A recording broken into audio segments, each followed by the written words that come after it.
Bueno, vamos a barrer un poco los escombros que quedaron. Espero que se siga viendo bien porque al salir a la luz, ¿vieron cómo es esto? Ahí quedó completamente amurado.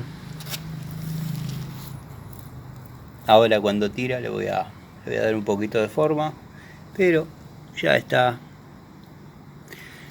dentro de los parámetros de lo correcto. Ya está el loco, sombrerete a los 4 vientos. Estuve mirando y corresponde al calefón de la planta baja. Un desastre que sea en ese material. De hecho abajo se ve cuando cruza. Y este es el que por ahí era el anterior, que lo podría anular, pero como está lejos y se trata de fibrocemento, no sería necesario. Y bueno, observen la grampa a la antigua escuela que le han hecho.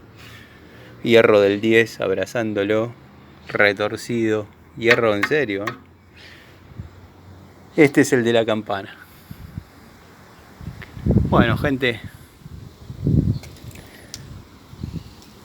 Tano, ¿por qué no te pones a hacer las rejillas hoy? No, me tengo que ir para otro lado y esto es lo que me propuse dejar listo hoy. Aunque parezca una pavada, lleva su tiempo y hay que desarrollarlo, créanme. Mando un saludo.